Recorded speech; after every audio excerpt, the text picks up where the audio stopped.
Are you ready? Can Crush Us. It don't really get no better than this the podcast that you're looking for if you're really heavy into wrestling. Hosted by the Mark. Energy that's so amazing. Gotta keep it entertaining. Rep the Can Crusher Nation. Yeah, you know what's going down in the ring. Lights out when you hit a ding ding. Knock 'em out like boom bada bing. Hold it down, you can crown me the king. Gotta shout out to the Miz and Duke the Dumpster. We choke slamming everybody. Power driving, hit 'em with a face buster. Yeah, this the show you need and it ain't no need for waiting. Mark, hold it down for the Can Crusher Nation. All about wrestling and keep it entertaining.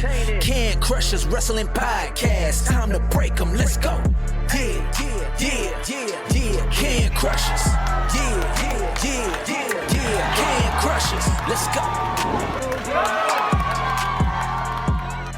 Hey, this is Jumpin' Jim Brunzell, and my favorite podcast is Can Crushers.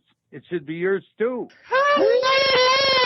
Wow. Welcome to a impromptu Can Crushers Wrestling Podcast. I'm going to go with this voice the whole day because it's draft season. I'm not. Sunday. Yeah, your cockles would be shot. Trying to announce like you're at a speedway for, what is it, monster truck rallies and all that. Trucker. By the way, there's one actually coming around here when I'm at High Ground Pro Wrestling, so I'm super excited I'm going to miss that. Yeah. I'm on Sir Michael Jenks. We're off to a great start. Woo! Yay! Not a lot of hellos and goodbyes and everything because, listen, we're recording a random day because this the only day that our schedule fits. So, no AEW this week, folks. Not a lot. Nothing. None. Yeah. Zip, nada. Very nil. There might be some that trickle in because we're recording early, but yeah, we're not. Yeah. I don't know if we're going to get to it or not. It's not going to happen. I doubt it really is going to happen. Well, let's mention this. If you guys, we're releasing Saturday, so last night you guys probably have seen the firm deletion. We do.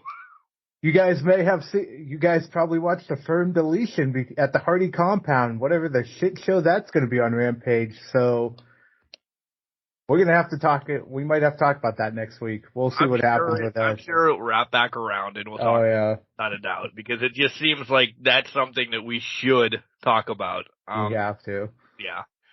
Along with, listen, we're really recording early. A trios battle royal that it's happening on Dynamite. What? They're going, I didn't even realize they had that many trios teams to begin with. I didn't either. They got enough to put 30 men in the ring, I think. I think it's about 10 teams right now, from what I saw. I don't know. It's a week of wrestling. Let's just put it at that. Before we get to it, though, how was your couple days that I haven't spoken to you? A couple days, let's see. Fine. Not much has been going on the homestead front. The girlfriend's family lost their family pet yesterday unexpectedly, so that was a little sad. So a little bit, yeah. So golden retriever, only about 7 years old. It was unfortunate. Oh, no. Yeah. No, this is you just because. Sorry, guys. I won't be with Kelly Saturday, and she will listen to the opening of this, and you just crushed her because ours is 10. Oh, I'm sorry. Oh, but no, that's a text coming. I'm sorry about that. But yeah, unfortunately, that was really sad and unexpected yesterday, but I won't get into the details. But yeah, so past couple of days have been all right until then. Yeah, until yesterday morning. So it happens, but that's it. How about you? What's going on with you? I haven't had a baseball game all week because it's monsoon season here in Western Pennsylvania. Hold on, I have to shut something off. Talk for a minute. All right. Yeah, he said monsoon season. Guys, we've had snow. I think this has happened across the country in some places. Snow has trickled into the rain forecast. We can't catch a break up here in northwestern Pennsylvania to save our goddamn lives. So not at all. No, not God, no. So I don't know if it's happened. Again, you guys will know more about this. Softball holiday / Elk County tournament supposed to start Tuesday, got canceled to Wednesday, piss pouring on Wednesday, maybe to Thursday. I'm not around Thursday, Friday, Saturday, Sunday. Yeah, so congratulations to the winner. Whoever that may be.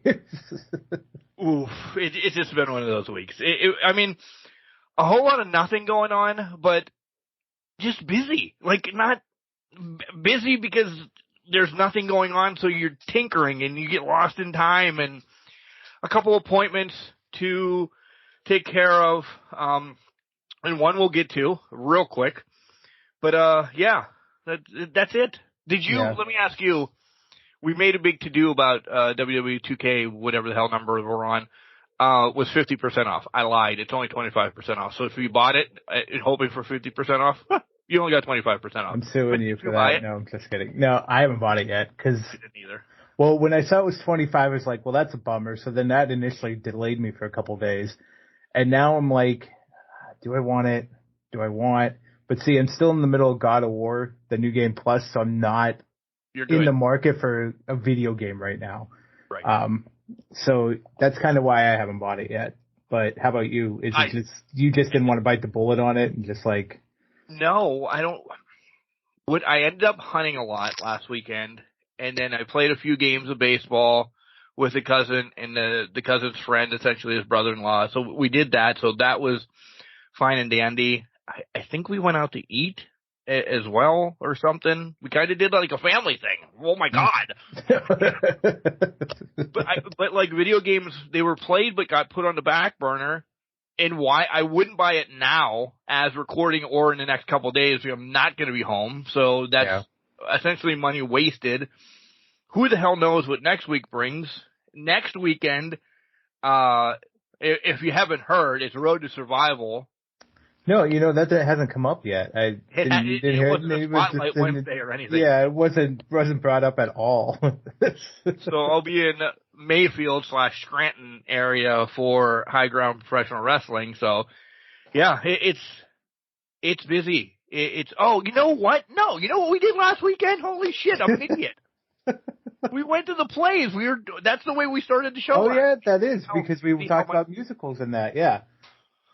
So you know the play, because as a bad uncle, I didn't know what the kids' play was at all. Right. So I get there, and I'm like, listen, I forgot to ask you guys, what's the play? And you remember which one of my favorite plays was. And you're like, oh, yeah, I heard of it. I haven't seen it. Yeah. They were fucking doing Newsies, and I went apeshit crazy. They were doing Newsies? Yeah. John's wife, Cheryl, we've talked about her on here before, was like, it's Newsies? I'm like, oh my God! She's like, you know it. I'm like, it's one of my favorites.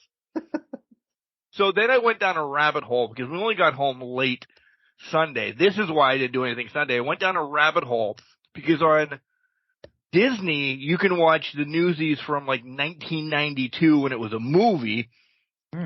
Not as good as a musical. Fair. There's a lot of big actors, though, in it. Don't ask me to name any, but I know faces. A lot of big actors that was in that Newsies. And then I watched the Broadway Newsies. Listen, I'm going to be the dick that says I love the kids' one a lot better than all of them.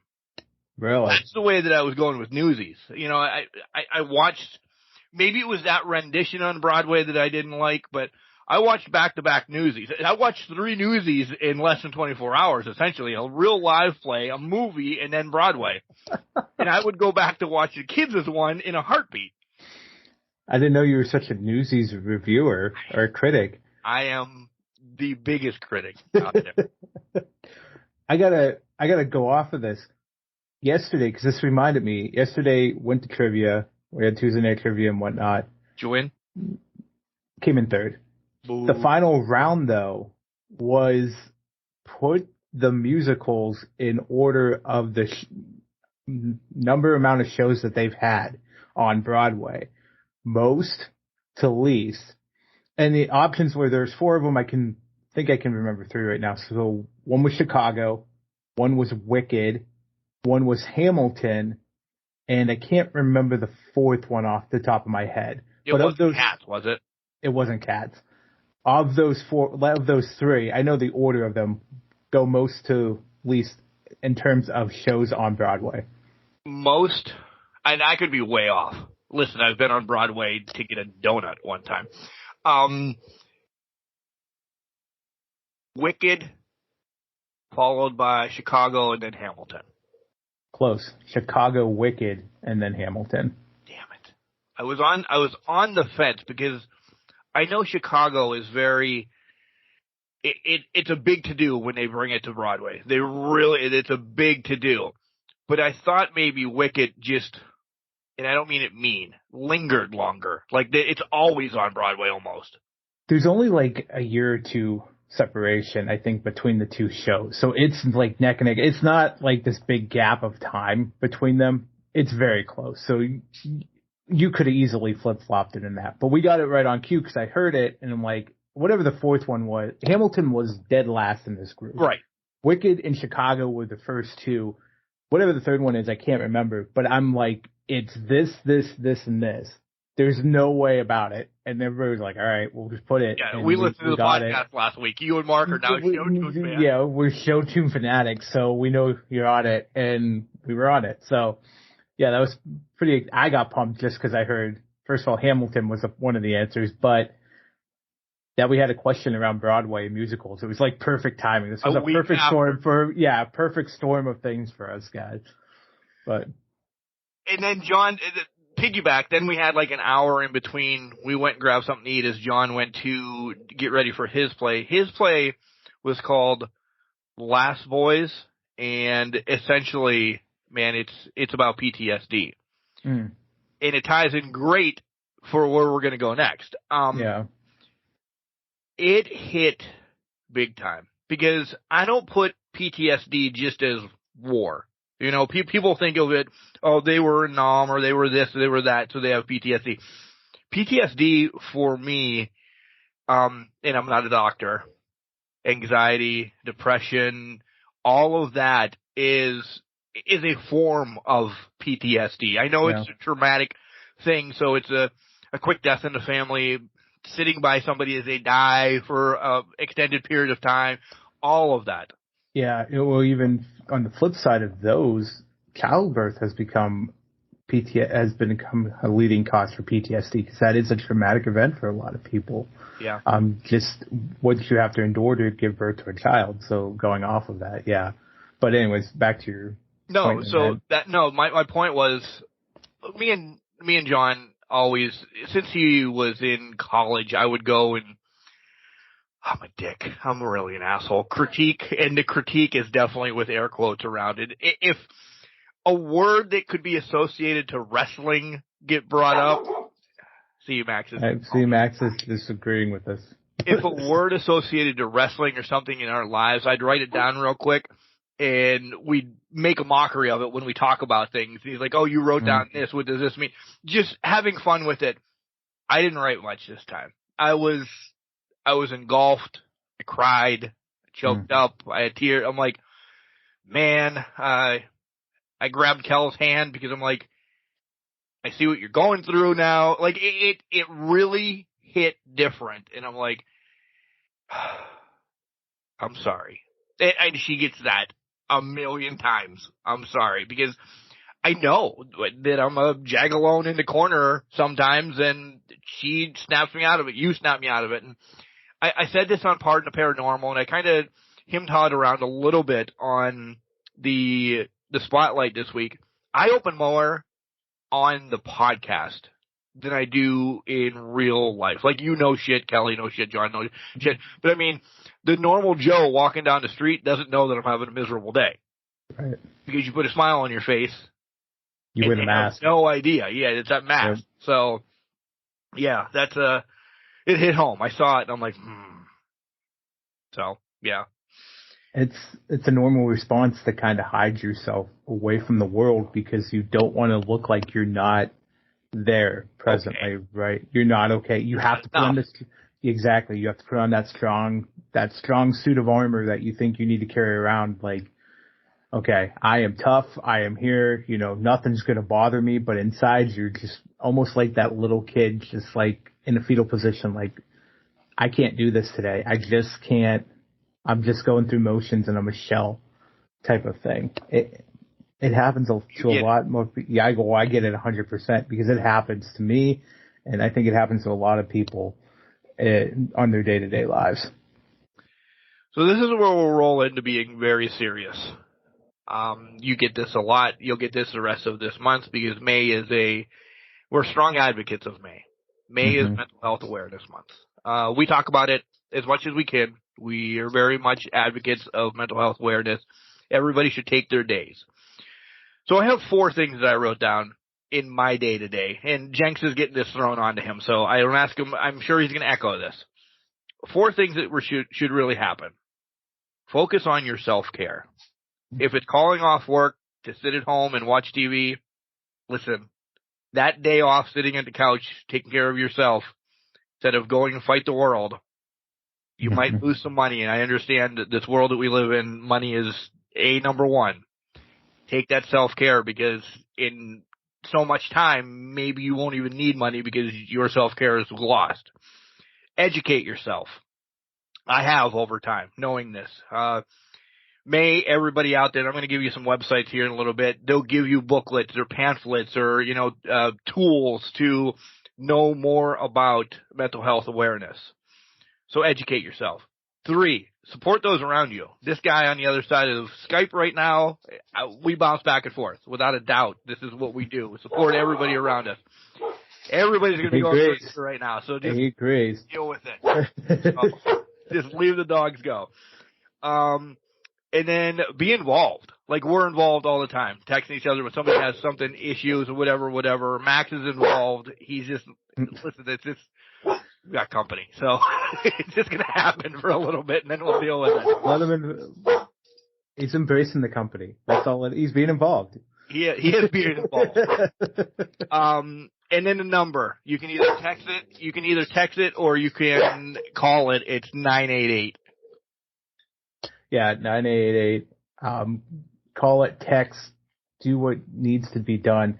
I think to Mark's point here with, focusing on self-care and that a lot of people, you experience a burnout and that can lead to you just kind of going down, collapsing, just losing yourself and losing your self-awareness and being able to be there for others around, just around you. So a lot of these play off of each other in that aspect. When you're focusing on self-care, if you don't focus on that, if you don't give yourself the day to recover, to stop being burned out, you could turn into just lashing out at others around you and really harming their self-help, trying to be supportive. These do play into each other a lot.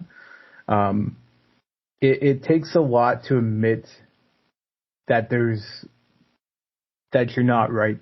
You're not there. You're not able to help. You need to do more, or it just takes a lot to admit I need to do something for myself. Because if you give of yourself way too much, then there's going to be nothing left to support yourself, and therefore you could just lose yourself in the day-to-day life and just start overthinking things, really take a toll on who you are as a person just because you've overextended yourself so much. So remember that some days you might be the most extroverted person out there, but some days it does take its toll and you need to just take a step back. Right now.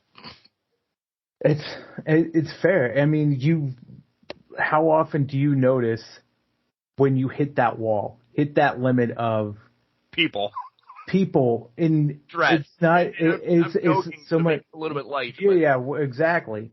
It's a lot of you hit the wall. I joke about it all the time. There's a sign on my front door that literally says "Dogs welcome, people tolerated." Okay, like there's a reason that sign's there. It's because I love dogs, obviously, but like you can only deal with so much. Right. But in your own mindset, a lot plays into that. Things that have happened in your past can weigh on you tremendously, and you just look at the world through different lenses. Everybody does. So how they mentally approach the day can be different. It's different between how Mark does it, between how I do it, between how my coworkers do it, between how even my girlfriend. And I know for Mark, him and Kelly, they approach the world differently on a day-to-day basis.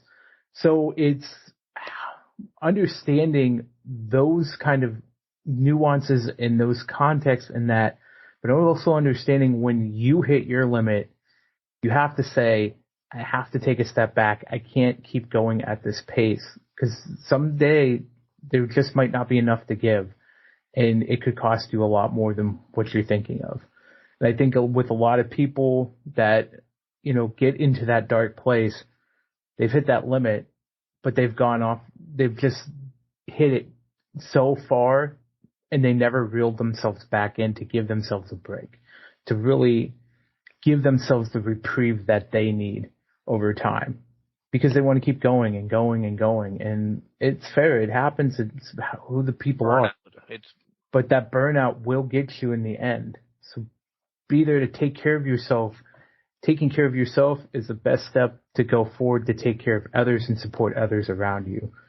Because Superman needed a day too, people. And we're all not far perfect. From Superman. Yeah, we're far from Superman, but you were going to give the number in that, so. Yeah, it's 988. You can either call it or text it. Okay, so that's instant hotline. Boom, you're right there. You're going to get somebody on the line. But I have a couple websites. We've mentioned this one a lot. It's NAMI.org, NAMI.org. BetterHelp.com is awesome. You can call them, be on the internet with them, be text with them, whatever. That's a great one. And then lifespan.org as well. All three amazing ones. Lifespan.org is actually, you can download a toolbox of stuff to really educate yourself. And they're pushing it this month. Again, May Mental Health Awareness Month. Just some numbers. 48 million people suffer from anxiety, 21 million people suffer from depression, 9 million from PTSD. And like I said in the beginning of all of this, I think this all is wraps together in that whole PTSD, and 7 million from bipolar. And that's not saying that anybody doesn't have all of them. Yeah. Because then that's a whole, I don't know, bag of cereal, or I don't know what I'm trying to say, that just throws you off altogether. It's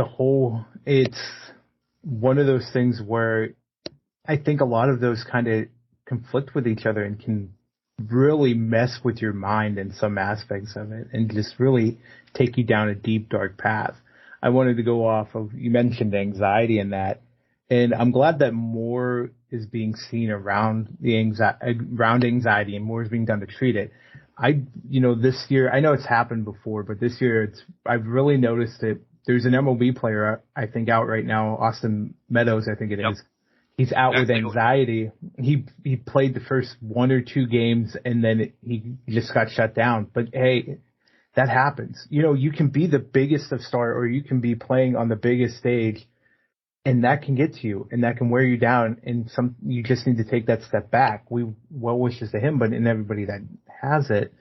But, anxiety can affect anyone. And I think a lot of us do have it in some form or fashion.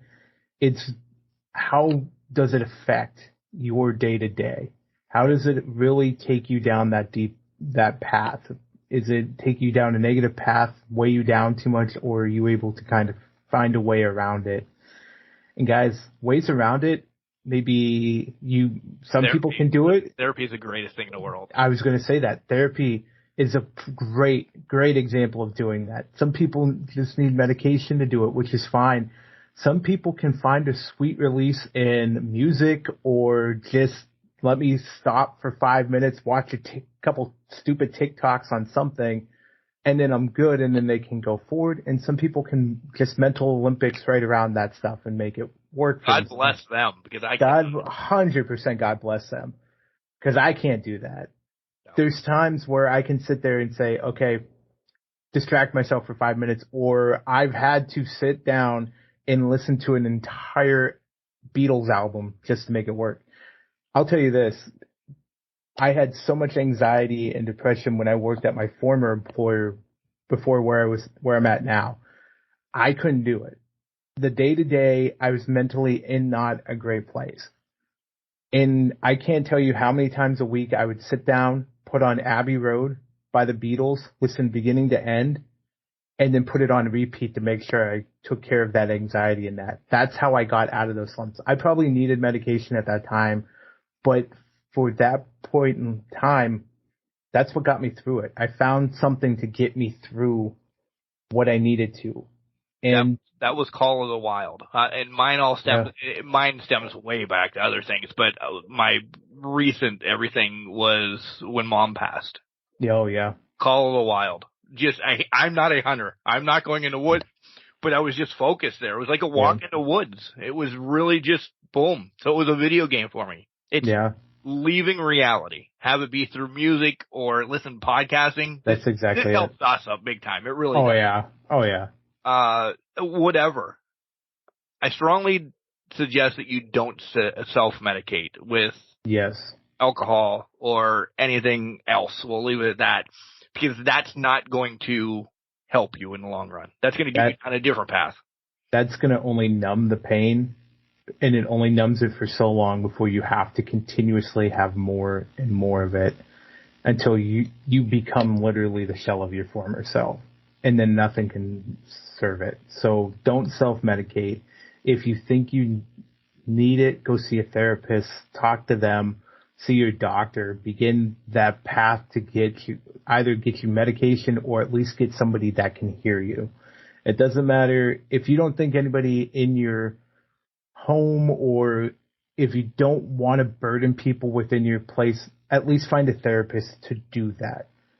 The people in your, the people in your life are there to support you, love you, should be there. I should say they should be there to support you, love you, care for you, and help you with that mental strain that you have. Again, I get it. Some people are not in that good environment, but find those therapists. Find the way to get yourself in a better position and just get those feelings that are bottled up out into the open and see where you can go from there and what the best path forward for you is. Again, and with the websites we gave and the number, our email or social is always open too. I mean, as soon as we'll get back and we'll chat, if it's just chatting wrestling or anything, and we'll give them its Facebook, Instagram, and Twitter, all at CanCrusher69, or the email is cancrusher69@gmail.com. You want to write us a letter and just chat about what's going on in your life? Listen, we have ears, we have, fingers, we have, if you want it to go to Mike, I'll make sure it gets to Mike, because maybe you like his sexual voice better than my ignorant tone once in a while. That's an interesting way to describe my voice. I don't even think my girlfriend would describe it as that. So whatever. Very white voice. The luscious tones of our voices. So guys, really, you'll hear us talk all month about mental health awareness, and we'll continue it throughout the year too, because it shouldn't be a month thing. It should be 365. It's an awareness that needs out there a lot, because more and more people have or struggle, and it just needs to be in the forefront right now. Yeah, I completely agree. 100%. So we go with this then, keeping on the same path. Recently, as you guys are listening Saturday, we, just before recording, we found out that Kristen Mitchell, Miami Mitchell, 36-year-old Australian wrestler who's done so much in Australia, passed away. Now, as of recording, nothing has been said, but take it as you may. Take it as you may. Some are saying bad things happened. I don't even want to say it because I don't want to get canceled if it didn't, but you know where I'm going, linking this to mental health. Yet another, it's strong. And people are like, we don't know Kristen Mitchell. Well, Kristen Mitchell in the ring with Ripley and Peyton Royce and Shazza McKenzie, Tony Storm, all of them have now said something, nice and sweet about Kristen, what she's done for the wrestling business, what she's done backstage for the women in wrestling, and all of that. I want to say I hope it wasn't. I mean, it doesn't matter if it was or it wasn't, because at 36-year-old, she should still be in the ring or doing something in the wrestling business. So, here's to Kristen Mitchell. Godspeed. Rest in peace. Yeah, rest in peace indeed. Godspeed. No matter what happened, it's still a soul taken far too early on this earth. Whether it be struggles or anything of that nature that did it, it's still heartbreaking to see that happen. Because these people do have a family, whether it's by blood or by, association in the ring. The order of the professional wrestlers. Some people find homes and families on the road with those people, and that's who they best align to. And, it's just sad to see it happen this way. But again, whatever happened, hopefully she's in a better place. She's having a lot better, she's in a lot better place and enjoying her time in that place and wrestling. Maybe she's wrestling Roddy Piper by now. Who knows? Just having Ultimate Warrior runs out and tags in, and then Dusty drops the bionic elbow. It's a good time. You know what? I have faith that she's at least in a better place where she can enjoy and be a part of some great wrestling. Agreed. As we pause. Hot topics? We didn't have a lot of days to come up with hot topics, but do you have anything? I don't have anything off the top of my head. I mean, we had the draft. There wasn't really anything that really popped up as a hot topic this week. Did you see anything that really caught your eye? I didn't, and I was trying to post some stuff. I mean, we'll get to the draft because I think there's some cool moments that came via NXT in the draft, sort of kind of like that. But yeah, in wrestling, it's been, as of recording, it's been a kind of a mundane week. Nothing really big going on. So yeah, that's about it, huh? Yeah, that's about it. Sorry, there's a cardinal sitting outside my deck, and if you know what the cardinal means, somebody's watching you and somebody's there with you. So it's pretty fantastic, pretty apropos on this type of discussion. So yeah, beautiful. Hi, Dad. Exactly. It's hi, Dad. It's definitely Dad. I just got chills. Yeah. So yeah, all right. And it just left after we said hi, Dad, by the way. So you want to talk about chills? That shot up my spine as soon as they left. I'm like, oh, okay. Whew. Yep, there it is. There we go. All right, let's transition. Let's get over to wrestling in the draft and make some predictions in this next segment for Backlash that, we'll watch it by next week, but it's definitely not being watched live. It is not on the top of my list of things to do Saturday night. That's for sure. Right. Maybe Sunday afternoon. We'll see. I'm midweek for me. All right, we gave you all the socials and everything. Quick again today, check out Collar and Elbow, and then when you purchase some stuff, save 10% by using our promo code. It's Can Crushers, all one word. Yeah. How much you save? 10%, I thought. 10%. I wanted to make sure you were listening. I wasn't. I was thinking 69%, I was making up numbers on my 97.5% you'll save when you use Can Crushers. It is 2 7/8% you'll save the old JR call. No, 10% off. When Al Snow will just hand over Collar and Elbow to you if you use the promo code Can Crushers. That was a test to see if Al Snow's actually listening right now. Shipping shirts out or anything. There you go. I'll call you out. I hope you are listening. Side note, next week, May 13th, I will be in Mayfield again. High Ground Professional Wrestling, Road to Survival. Check out Wednesday's podcast to hear all the matches, and it's going to be a barn burner. Super excited. Going solo this time, so I don't know if I'm going to be able to take pictures unless I'm that guy in the ring taking pictures of myself. I'll probably get fired instantly then. No, you got to be Austin Theory. Take pictures, selfies, man. Take them selfies. Do it. I'm gonna do it. It's the one. I'll do it. I can ask one of the people. I know they'll be all about it. So yes. There you go. See? I'm in. Perfect. I'm in. Perfect. God. The promoter finds out about this beforehand, I'm getting fucking shut down, but we'll see. Well, I guess it's a great way to know if they're listening to the podcast or not. Touche. Here comes Al Snow to tell you more about Collar and Elbow when we come back. draft predictions and whatever else our minds come up with. Wrestling. A love and a passion we all share. I've started a wrestling brand. The wrestling brand. A brand founded on the aspects of wrestling. Two entities working together to create a product that connect emotionally for people everywhere. Collar and Elbow is the brand. Passion and love for wrestling is the drive. I am Al Snow, and this is Collar and Elbow, the wrestling brand.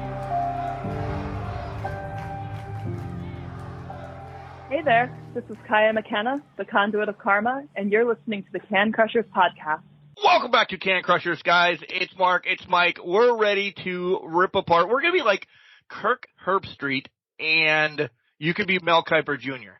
Oh, man. I don't know if I can do the Mel Kiper Ripping voice. apart the WWE draft.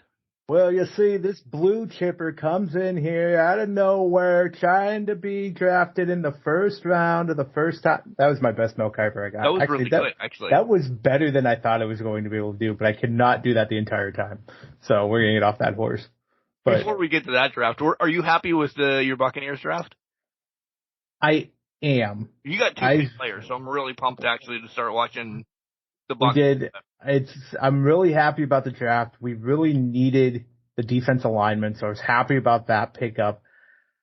I'll have to see how they go. I'm not putting a lot of stock in Buccaneer football this year. I'm going to watch them, but when because the Jets already won the World Series. The Jets already won the Super Bowl. Ask anybody else. Yeah, I can ask anybody else. Will not believe that until I absolutely see it, because I don't care if you have Tom Brady on your team. Doesn't necessarily guarantee success. I mean, the tale of two bucks. All his buddies, and they think it's going to be John Fry waving the flag all over again in Green Bay. Listen, first of all, the buddies that he has. Throwback. You got me good. It threw me off. But the buddies he got are the buddies that he had in Green Bay's last year that were he complained about 24/7. They were trash. So, how Aaron Rodgers, and if you're a Jet fan, God love you. You know what? If you think your team's going to do great, go for it. Love it. I have no faith in your team. Just like I have no faith in Baker Mayfield making a stellar comeback and we're going 12-5. So, we're just all in the same boat. Yeah. I do have to watch the Jets a little bit now. I'm not saying this to be a dick, but being a season ticket holder now for Pitt, I really got invested. I know, pound my chest. Pound my chest, pound your chest, sir. I really got invested in the senior class that went drafted. So, Savasi Dennis, you have, what was the other one that you took first round? Kensey? Oh, yeah. Yeah, I'm trying to learn names, so don't get me but Clancy. There it is. And then Steelers didn't get any, so boo-hoo. But Max has a favorite player that played for Pitt last year, Israel Abanikanda. He got taken in the 5th round by the Jets. Good pick, good late pick for them. Bryce Hall is never healthy for a whole year. So if he can get his legs underneath him, I think it's going to be fine, especially with Aaron Rodgers going down and have to hand the ball off. I completely agree. Also going to go off to say, that's a fun name to say, by the way. So it's almost it's a great football name, like Chris Tuma Mamalafala. Well, Or who the hell was that? That wasn't the fullback too, was it? Or is that? That was the fullback. That was the fullback. That was the fullback from Steelers. Because I remember there was one I think it was him, and there was another guy that had like 5. It was the most craziest 20 letters, and there was a lot of lalas, in it. Polamalu is magnificent. So I love Polamalu's name too. So Abanikanda. Abanikanda. Israel Abanikanda. They call him Izzy. Now you guys stick with Israel. Israel Abanikanda. That's just too good of a name to kind of give up. But yeah, and he went back home. He's a Brooklyn boy, so playing for the Jets. That's cool. That is cool. That is very nice. It's fun when they get drafted by their hometown teams because there's always that extra sense of we're gonna get this done. There's more drive behind it. Yeah, I mean James Conner, his first couple years, he basically in his backyard. I mean he's from Erie, Pennsylvania, so he was in Pittsburgh. He had a fire under his ass to really get Pittsburgh going a lot when he was there. So it's fun watching these guys. Pickett's gonna do the same thing. It was a rookie year last year. I'm not. The Steelers got an A+ on their draft ratings. I think they did an amazing job. And to take Joey Porter essentially first pick in the second round, which would have been last pick in the first round last year if Miami didn't fucking forfeit their whatever. But they essentially got 2 draft picks back to back without doing anything. Yeah, and that's a big one. Plus, Joey Porter, deep roots in Pittsburgh, bringing the sun there. Oh my God, that's storybook written all over it. It's going to be a fun year. And stuff, though, so. They do, but I do want to say this. Rookies, when they first start, I don't put a lot of stock into their first year because they're just trying to figure out the league. They're trying to get through it. And I'll tie it back to wrestling. When you bring people up from NXT, they're not going to have their footing because not everybody knows them. They're not popular. They're trying to get reestablished on the new brand. So it's kind of like you're in the same boat. It's that first year's, unless you're like Brock Lesnar level talent, you're not taking over the world and burning things down. Right. And a great callback because we're going to go with the free agents first. Yeah. I'll pull up that list. Now listen, I'll run through maybe a free agent or two that I'm like, oh yeah, I can understand that. I'll give Dolph Ziggler free agent. Let him do his thing wherever he wants to. He's had a hell of a career. Has he been wasted once in a while? Yeah, I completely agree with that. He's from Kent State, so Jason Vaughn's happy. He still loves him. A lot of shout-outs from Parts Unknown Seawolves this week, but that's what it is. Brock is going to be Brock. You're not tying Brock to anything. No. But this is where that's it. Those two. Boom. Do you see any else on the free agents that you're like, If he was allowed to shine and really do what he does best, Ali would be probably a great free agent, but they just kept him so beaten down. They barely used him, and that I'm not excited about anybody else. Bum-ass Corbin just better be. Why? He better be a free agent. My hope is this is like all close to what they did to Heath Slater back in 2016. He was a free agent. Nobody drafted him. He had to find a tag team partner to run the tournament. I think they faced the Headbangers at one point in that tournament. Yep. And then him and Rhino get the SmackDown tag team titles to get him a contract. I don't want Corbin to have a contract. I just want him to be bum-ass Corbin, bouncing from brand to brand, just saying, I don't have a home. I don't have a home, gets beat up, thrown in. He plays it perfectly. Corbin's a great performer, so that's fantastic. So I don't mind the Corbin aspect of that if they do some sort of bum-ass angle. Yeah. Everybody else? Why is Omos a free agent? He better not be fucking back and forth because, listen, what does he have to offer? I don't know, but maybe this is their way of getting him off TV for a bit. Because if he doesn't show up on shows too often, then it's more like, well, forget about him. We can build him up, maybe get him better in the ring or figure out some fine tuning that we can do. So maybe that's their way of getting Omos just out of the picture for right now. He's not anybody I'd send down though either. He's not. Omos needs to just be fine tuned from the aspect of what he can do in the ring. Like this is a common problem with a lot of big guys. They really limit them to what they can do in the ring. Now, I'm not saying Omos is the most athletic guy in the world. I think we know he's not. No, but I will say this. He moves better than Giant Gonzalez or Khali. He moves better than a lot of the big men. And I was kind of excited when he first started getting broken into because he moved a lot better. He was quicker. He can do things. I think he still can. How do we get him to that point where he can come out of that shell? And with a lot of these guys, it's letting them develop in a way that brings them out of their shell and brings the best out of them, brings the most out of them. So I kind of want to see how that project goes because I didn't admit this a lot. but I do have some faith that Omos could be something at he some was point. brought from the underground into the ring, Shane's underground into the ring, and was supposed to be a monster, and that just didn't work. So he's always going to be a monster because of the height and that, but repackage or so, and there's not a lot you can do with big men to repackage, but you can't put him in an ape suit or make him from India or anything like that right now. You just have to, he's always going to be Omos, but he just needs to be badass or something. He does still need a Paul Heyman, a MVP, somebody to ride along for a while.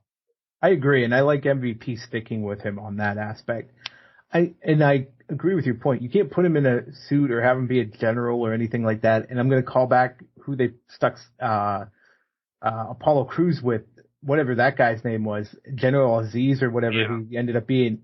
He was supposed to be this next big thing like 4 years ago. Then he was relegated to Raw Underground, and then he was just General Aziz. And it's like, what exactly are you doing? He didn't even have time in the ring. Like, he might be in tag team matches here and there, but he just wasn't anything special. I think it seems to be a problem across the board though. Like, people don't know how to train those big men or get those big men the most out of those big men or what to do with them in some aspects. And I think that's because when you look at, and there's no fault of anybody else, they're not average size humans. Right. Like, how do you know what to do with them if you're not that size? You need Undertaker to be a trainer. You need Brock to be a trainer. You need somebody of that stature to be a trainer. And then, and if Brock or the Undertaker don't want to, they've had their career, they've got their money, across the board, that they don't need to. But that's somebody that really, so maybe this whole Brock Omos match maybe it was like a trial, and they're both going to go back and go to the PC and do some stuff together. I don't know, but it could be a great idea. Yeah, and I could probably hear people scoffing at that idea of Brock going back to PC. Right, they're pissed at us right now. But let's talk about. But that Brock's a new person these past these years. He's not the person that was just he came right out of Minnesota. Yeah, he's not the guy that just came out of Minnesota or that was hiding away in Saskatchewan all this time. He's a guy that has really just come out and did his own thing. He's doing butcher shops things. He's doing 2 videos. He's fucking chopping meat. He's doing Vikings shit. He's now a cowboy. He's all across the board. He came out of his shell finally. He was just a freak athlete that could get away with not being out of his shell. But now he's comfortable with who he is, and we're getting to see these different personalities or different sides of Brock, and it's fleshing him out to be something that we actually want to see now. I mean, how often have we grown pissed and moaned every time Brock Lesnar showed up? If these different versions of Brock Lesnar showed up every time he showed up on WWE television from 2013 through 2018, nobody would have pissed. Nobody would have been pissed at all. Everybody would have been like, "Oh, this is fucking great. What are we going to get now? What are we going to see here?" But then when he started doing the boombox thing, started winning Money in the Bank, he really started coming out of that shell. We love Brock. It's getting the personality out of the guys and not looking like they have to be doom and gloom and beating their own fucking chests at the same time.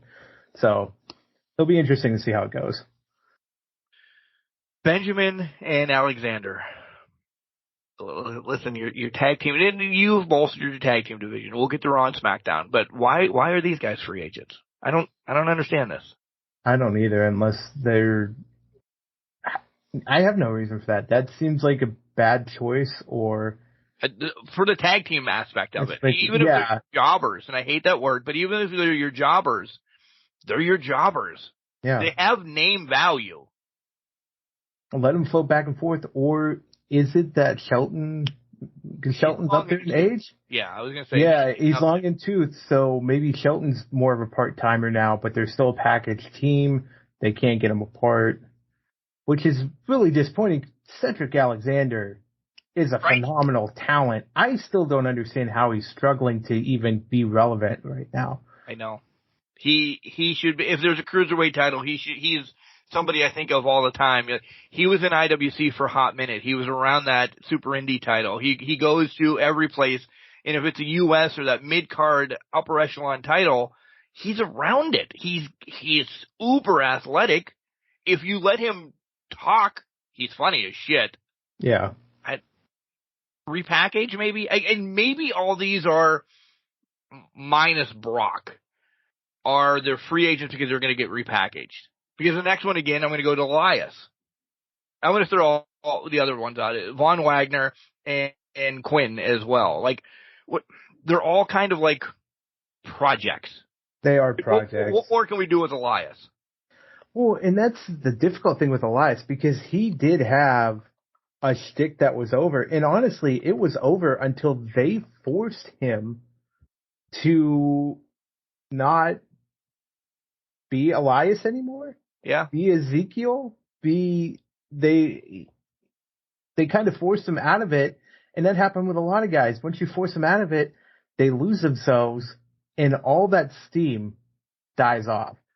I mean, I think about it with Elias, and I go back to when they were in Seattle way back when him and Kevin Owens, and they fucking got booed out of the building. Yes.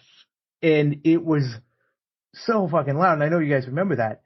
That's how heated Elias was. Elias wasn't going to have your barn burner matches, but he could get that visceral reaction out of people. Yep.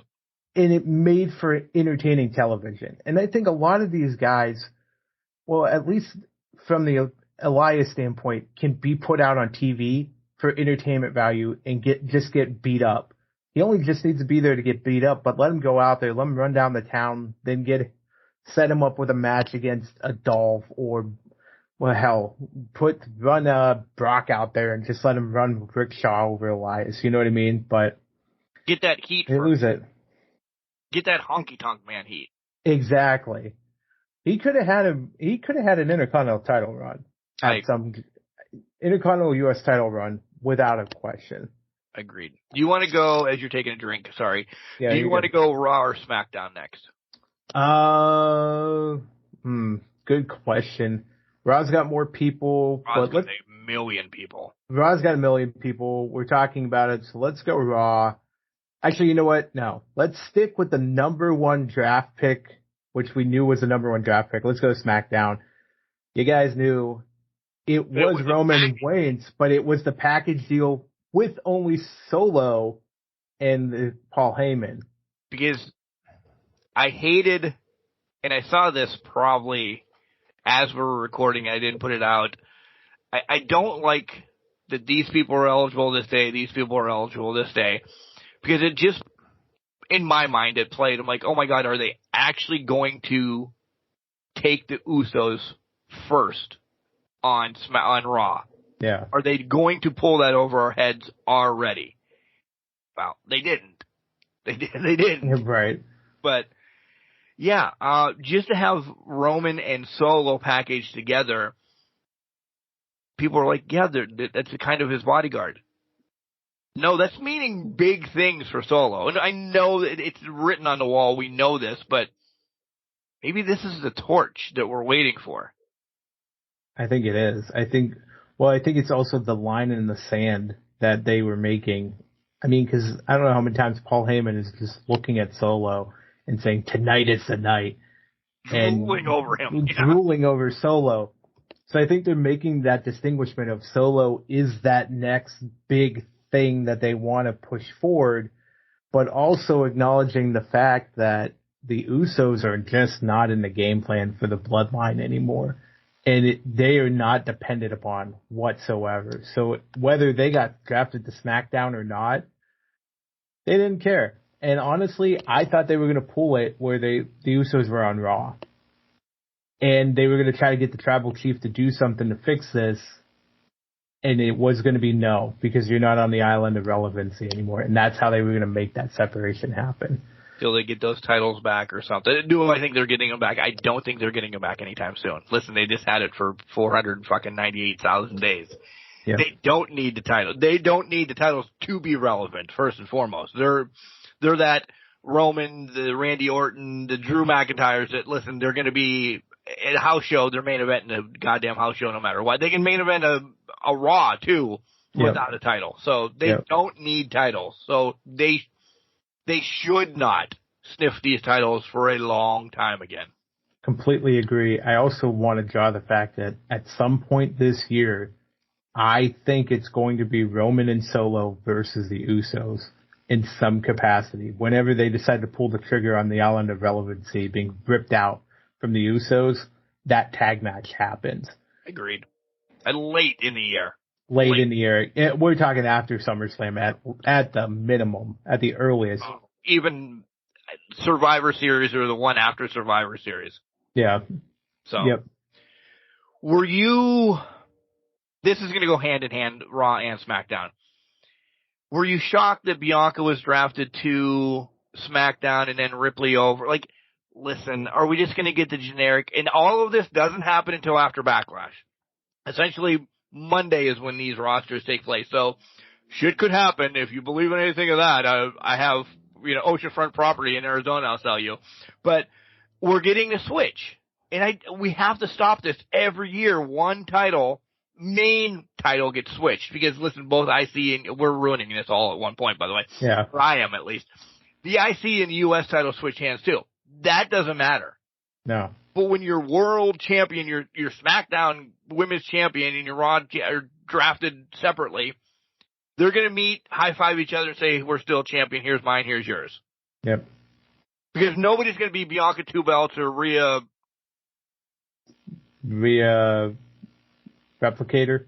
Yeah, sure. Something. I was trying to think of how to double that. An R, yeah.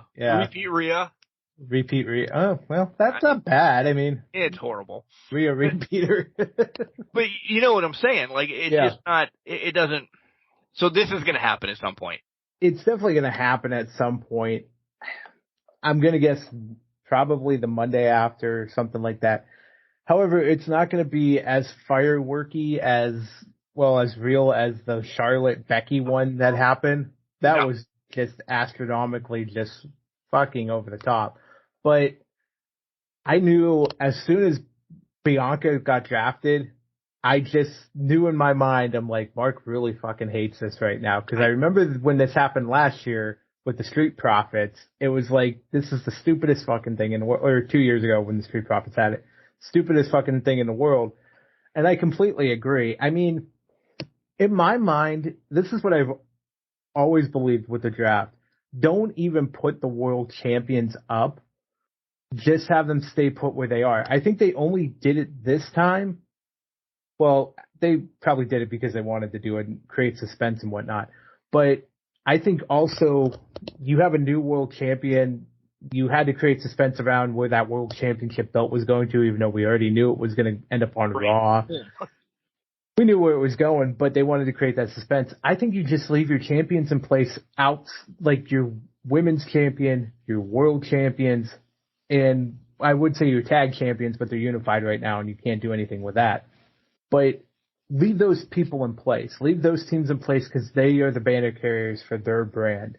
Then you draft the individuals around that because that's what the draft should be. It should be about the supporting players and the future so that you can insert the future and build the future up to take the place of the present or at least compete at the present levels. That's how the draft should work, but that's too logical, so I'm getting off that soapbox now. But I think it's stay on it. That makes more sense than anything. Yeah. I always thought that was the case. It should have been that. Like when they had the original draft back in 2002, that made sense. We had to split the brands. You have to split it up. We got a draft. As it evolved over the years and they only did like 5 people each brand got switched. Okay, fine. That's great. Whatever. You got the John Cena's coming over to Raw and then Batista coming over to SmackDown at the end of the month. That thing in 2005. That made sense. But now as we got to the point where the draft is there. It's time. It's a mockery. It used to happen the month before Survivor Series. So you have guys that weren't on the brand beforehand fighting for brand supremacy. And it's like, these people have no ties here. Why the fuck should they care what? They kept it away from that this year. I completely agree. They're giving them 6 months to build up for that, so maybe that'll be fun. It'll be a funner experience maybe later in the year. But I rolled my eyes, by the way. he did. It was a deep roll, but I'm holding out hope, guys. I got hope here. But that's the soapbox around the draft, is just make it about the younger talent, which I think they did by not drafting one on the show at all. I know who you're thinking, but say it. I'm going to say it. Grayson Waller was like Mr. Relevant at the end of the draft. On Raw Extreme Talk at midnight 30. Yeah. Midnight 30. Nobody knows who the fuck. I cannot tell you. Name the host of the show. I'm sure they do a magnificent job, but I don't watch that. But they say Grayson Waller, the promo he cut after that draft, best one of them all. Because he was exactly how he should have been. I am so full of myself. I know I'm going to fucking do that. You know, he was full of himself, and it was fantastic. Grayson Waller going to be in some sort of title hunt in the near future here just because of that promo and getting that chip on his shoulder, proverbial chip on his shoulder, if you will. We've been talking a lot over the last couple of weeks about Austin Theory, Bronson Reed, and Bob. Well, Bronson Reed was not drafted to SmackDown, that's where Theory went with the U.S. title. Yep. Theory and Bob were, so they're still kind of connected. Where do we go with this U.S. title? Because we have Theory getting a rocket up his ass real quick. Does he drop it back to Bob? I mean, or Waller makes perfect sense as well to slide right into this. I'm throwing a lot at you real quick. And we also didn't get the Street Profits broke up. Yeah. So do they solo wrestle but still stay together? I mean, they've been fucking with us in the Street Profits for about 4 years now. I think they're fucking with us across the board, I think, with a lot of these teams. Well, the Alpha Academy got drafted together, and Otis and Maxine apparently just joined the Alpha Academy now for some reason. I don't know what's going on there, but I think it defeats Bronson Reed actually winning anything in this match because he's the lone person on Raw, like you said, and they have Gunther on Raw, so they don't need a title. Both mid-card titles, are they? No, there's no chance. There's no way that would happen. So I could see Bob wins this just as a comeuppance type thing, but it would also be to put a feather in the cap of Grayson Waller in like a month or our first night on SmackDown. He's going to make a big impact when he gets there. I would imagine. He's going to be talking so much trash to begin with, but he's just going to be he's going to be a big impact player in the first 3 to 6 months. He's going to be the biggest pick of this draft. Mr. Irrelevant, yeah. Mr. Irrelevant's going to make the biggest difference, and that's going to be his talking point for about 3 years now. Legends going over. Charlotte, we didn't think Charlotte was leaving there anyway. Edge goes to SmackDown. Can I ask you this question? I want to go down this. Actually, Edge is a good, because we'll put him in a category here. Charlotte and Edge. Charlotte is part-time for all intents and purposes, which is perfectly fine. Edge, same way. Why not make them free agents? Especially Charlotte Flair. Especially Charlotte Flair. Edge can probably float as well whenever he wants, but they should be free agents. But yeah, and to that point, all the free agents, and I'm not making a sexist thing going on here, but all the free agents are men. But if Charlotte's a part-timer, she should be allowed to float between programming. I guess now that I'm thinking about this, is there other things going on behind the scenes that we could speculate on that prevent Charlotte from being allowed to go to another program because of personalities, let's say, without getting too into the weeds? Probably. There are too many personalities that could conflict in that aspect. Probably. So they had to say, okay, you're just strictly on SmackDown at this point. You're going here. You're going here. Going here. Stay in your corners. Don't talk to each other, and we're going to leave it be. Yeah. Yeah. Throw salt over your shoulder and call it a day. Exactly. Yep.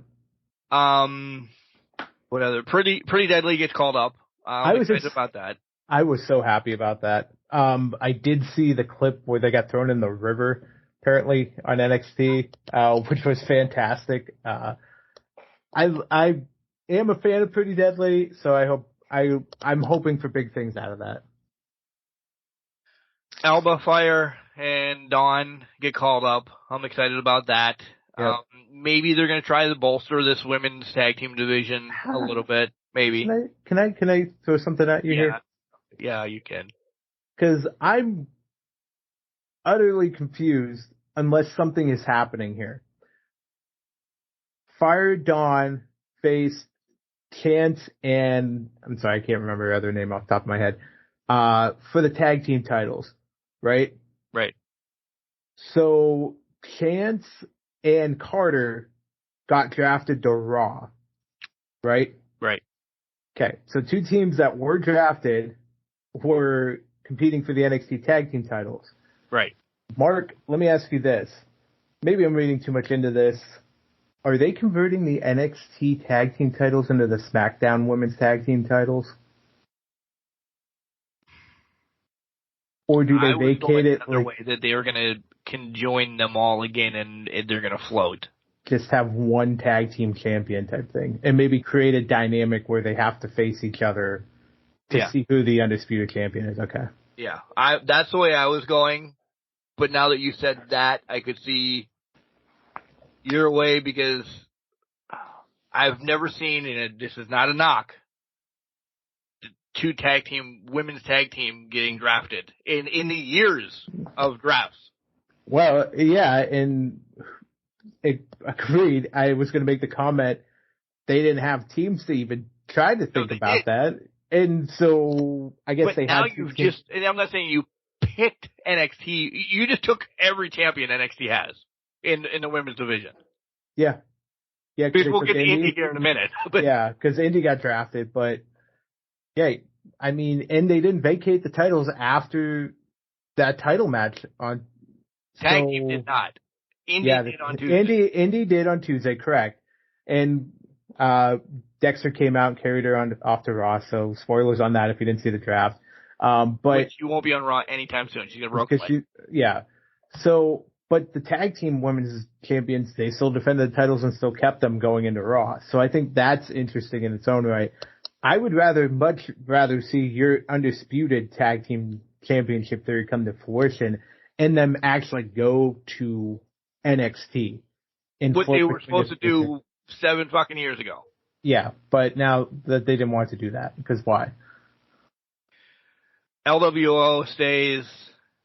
We're still trying Lacey Evans, huh? We're still trying to get this over. You need a jobber, man. Why does she need to be drafted? There's people that weren't drafted. Listen, I don't get. Right.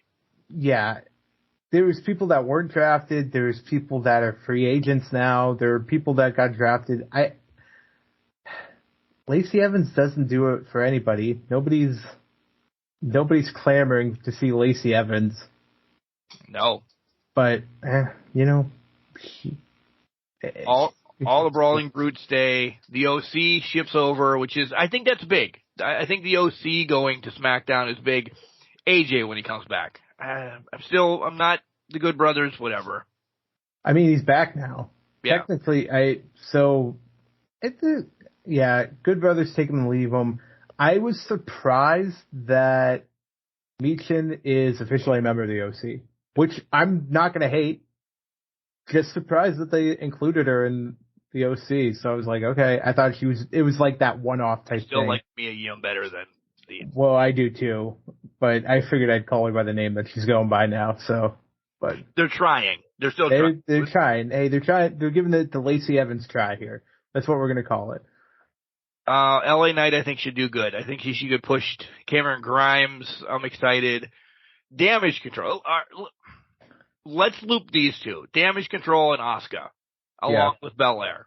Are we going to get a generic rekindling of a feud for a little bit? Potentially. Charlotte's off for a while, by the way, folks. She's off. Yeah. I think potentially, because, I mean, if I look at the roster that they have drafted right now. Or are they taking Tamina? Because Tamina's the first challenger. If they're trying to shake this up, Shotzi and Tamina are your first two challengers. I mean, maybe Zelina takes it. Okay. Zelina would be not takes the title, but Zelina's in the hunt. Maybe they are going to break up Fry and Dawn. I don't know, because I would be pissed. I would be pissed too. Together. They just put them together. They just got the tag titles, and now we're going to strip them apart here. But you're right. They've essentially just recreated what happened on Raw. And I think, to me, that guarantees Asuka and Bianca's SummerSlam match. Yeah. It's the SummerSlam SmackDown Women's Championship match. Agreed. We'll trickle over the Raw here in a second, but I have to bring this up now. Now that they've pretty much pickpocketed big names down in NXT, you are getting Cora Roxy as heavyweight champion. I'm going to call that out. I wouldn't be mad if it's JC or Gigi to let them go, because, listen, why weren't they pulled up? I don't know. Because they need somebody still. They need somebody to. They need the solidified veteran talent in NXT. You're absolutely right. So they have to do something with that. Maybe Roxy and Cora aren't ready yet to carry that torch. Well, yeah. I mean, I thought they were very set on Roxy to carry it, and she did a great job being the women's champion. Cora, I can see that she's still a little rough around the edges, but I would not doubt that they're going to look to her sometime soon. Agreed. To be that top heel women's champion. Because to me, JC and Gigi right now are that veteran threats, but they're not the champions they see. If that makes sense. No, because as Adam Cole is running it, we're always going to rip back to this. As Adam Cole is running a division in the Undisputed Era, everybody still wants to see Ciampa and Gargano go at it. Yep. So, as Roxy or Cora are running a division, you can throw Gigi and JC in a match of a death match, and they're like, oh my God. So there's still got to be ways to put asses in seats, as Ricky Morton would say. The only downside to that is they didn't leave them together long enough to make that the DIY storyline. Yeah, I agree. It can only carry it so far. Like, they're beating the shit out of each other now. How long's that runway? Because it's not Ciampa Gargano runway. No. But again, to that point, they've been wrestling each other for 20 years between those two. So you were going to get a chemistry that's insane between them. So maybe the girls are just finding their footing and might be able to extend it a little bit longer. Switching to Raw, there's a lot that we don't have to mention. There's a lot because it's a 3-hour show and we have to fucking fill everything. Everybody but Austin Theory. So most of the way is here. I'm excited about that. Maybe that gets rekindled. I'd like to see that when Indy's healthy. Yep. My girls, Sonya and Chelsea go over. Tegan goes over. The Miz, people are making a big deal that the Miz stayed on Raw. No shit, he's going to stay on Raw. But Miz is never going to leave the USA Network. Exactly. He's got a show on there. He's tied to it. He's tied to the USA Network. They're not going to pull him off there. I don't know why they were. Miz and Raw are synonymous now, as much as Raw and Seth freaking Rollins are, because those are your two cornerstones of the shows. Whether you like it or not, Miz is a cornerstone, and Seth Rollins is the cornerstone of Raw, and why I will be his biggest advocate to win that title in 4 weeks. Yeah. Me and probably every other person in the WWE universe outside of diehard Cody Rhodes fans. But listen, Cody, diehard fans for Cody, you don't want him to win this title. He should stay away from this title. Him and Braun should fight until SummerSlam. Stay away from this. As soon as you give him that title as the first champion of it, it puts the consolation prize stamp really fucking on that title, it'll never shake it. It's going to have a hard enough time even coming close to where the other two championships are now. But right now, it is, you've just put a stamp on it that's going to kill it, dead in the water. But, as you said, Seth freaking Rollins waving that first flag, it's now set up. The match that I said, Seth and Finn, can and probably will happen. Yeah. Do you think it's the finals? Or do you think they meet before that? Callback. If you want a great callback story, I think this is where you go. Circle it back to, we're talking the last time we introduced a major title, 2016. These are the two biggest fucking players. It was magic in a bottle for 5 minutes, and then things went completely awry with plans. Name somebody. I don't want Gunther sniffing this title yet either. No, Gunther shouldn't touch it.